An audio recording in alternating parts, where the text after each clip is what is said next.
প্রিয় দর্শক, সাজ্জাদ কাদিরের প্রীতি এবং শুভেচ্ছা নিন। এই মুহূর্তে আপনাদের সামনে কথা বলতে এসেছি করুণ দশায় এনসিপি, এই প্রসঙ্গটা নিয়ে আপনাদের সামনে কথা বলবো। আপনারা জানেন যে এই মুহূর্তে গত এক বছর যাবৎ ছাত্র সমন্বয়করা আলোচনার কেন্দ্রবিন্দুতে, ছাত্র সমন্বয়ক থেকে নতুন রাজনৈতিক দল এনসিপি আলোচনার কেন্দ্রবিন্দুতে। গত 22 জুন নির্বাচন কমিশনে আবেদনের, রাজনৈতিক দলের নিবন্ধনের আবেদনের শেষ দিন ছিল। এই শেষ দিন পর্যন্ত 147টি রাজনৈতিক দল নির্বাচন কমিশনে নিবন্ধনের জন্য আবেদন করেছে। ইতিমধ্যে 50টি রাজনৈতিক দল নিবন্ধিত আছে।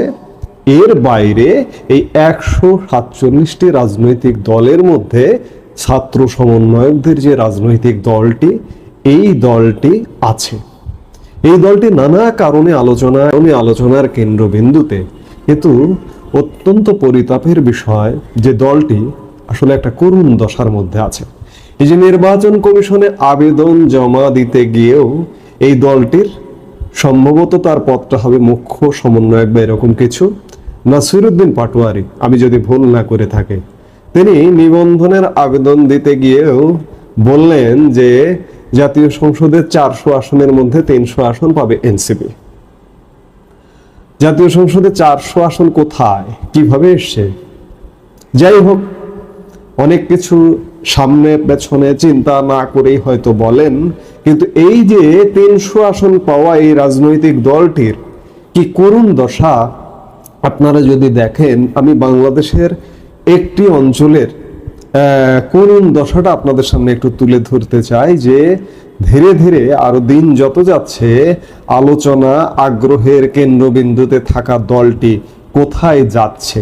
ঘটনাটি রাজশাহী মহানগরের একটি গণমাধ্যম শিরোনাম করেছে, শর্ট নোটিসে এনসিপির বিক্ষোভ, জেলা মহানগর মিলিয়ে জমায়েত 2.25 ডজন।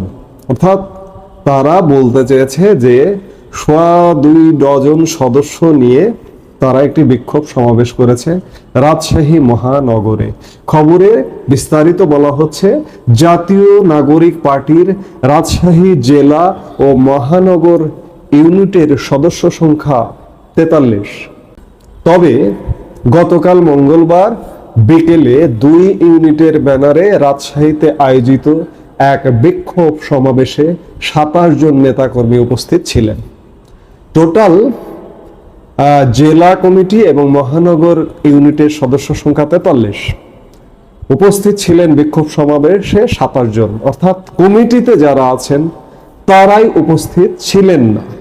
জনবল সংকটের প্রশ্নে দলটির দায়িত্বশীল নেতারা বলছেন, শর্ট নোটিসে কর্মসূচি ঘোষণা করায় এমন সংকট ছিল।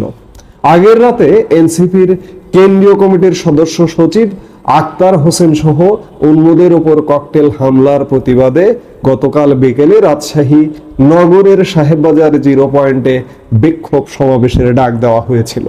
রাজশাহী জেলা ও মহানগর ইউনিটের ব্যানারে এই কর্মসূচি অনুষ্ঠিত হয়। যেটি হোক, শর্ট নোটিসে ডাক দেওয়া হোক আর যেটি হোক, অন্ততপক্ষে কমিটির 43 জন তো থাকা উচিত। আচ্ছা, শুধুমাত্র কমিটির 43 জনকে দিয়ে কি ভোট হবে?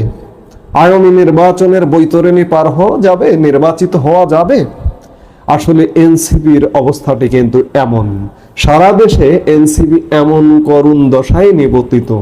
আজকে বলা হচ্ছে যে আগামী দিনে ক্ষমতায় আসবে এনসিপি। কিভাবে আসবে আমরা তো বুঝি না, আমাদের মাথায় তো সেটি ঢোকে না। অথচ এই এনসিপির মানুষের মন জয় করে, মানুষের হৃদয় জয় করে যথেষ্ট সুযোগ ছিল একটা জায়গায় আসা, এমনকি সংসদে যাওয়া, কিন্তু সেই সুযোগ হেলায় হারালো। আমরা ঘুরে ফিরে সেই পুরনো রাজনৈতিক দলগুলোর মধ্যে আবর্তিত হচ্ছি। এই আবর্তন ভাঙাটা খুব সহজ ব্যাপার নয়। আপনি যদি ভিন্ন কিছু না করেন, আপনি যদি ব্যতিক্রম কিছু না করেন, তাহলে কিন্তু কোনোভাবেই সম্ভব নয়। আপনি যতই গল্প মারেন যে 400 আসনের মধ্যে 300 আসন পাবেন, নিবন্ধনের জন্য জমা দিয়েছেন নিবন্ধনের আবেদন, নিবন্ধন হয়তো পেয়েও যাবেন, প্রতীকও হয়তো পেয়ে যাবেন, কিন্তু কি হবে?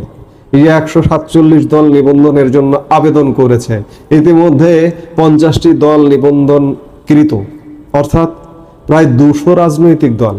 এই 147 দলের মধ্যে নিবন্ধন পাবে তো অনেকগুলো। এই 200 রাজনৈতিক দলের প্রধান যে রাজনৈতিক দল কোনগুলো? আওয়ামী লীগ।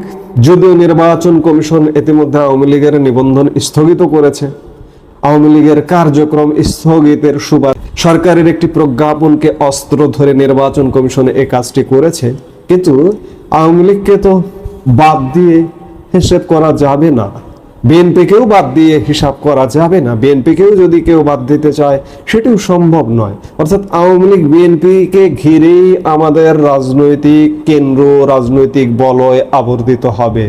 এনসিপির সুযোগ ছিল, সুযোগ কাজে লাগাতে পারলো না। দিনকে দিন এই দলটি করুণ দশায় পৌঁছে যাচ্ছে। যার দরুন আমি রাজশাহীর উদাহরণ দিলাম। এটি শুধু রাজশাহী নয়, এটি সারা বাংলাদেশের চিত্র। অর্থাৎ মঞ্চে যত লোক থাকে, মঞ্চের নিচে তার থেকে শতগুণ কম মানুষ থাকে। আমরা বিভিন্ন সময় মঞ্চের চিত্র দেখেছি। এনসিপি নামে আছে, কাজে নেই। অর্থাৎ কাজীর খাতায় আছে, গোয়ালে গরু নেই অবস্থাটাই হয়ে গেছে এনসিপি এমন। এই মুহূর্তে এ পর্যন্তই। সবাই ভালো থাকুন, সুস্থ থাকুন। আমাদের ভিডিওগুলো নিয়মিত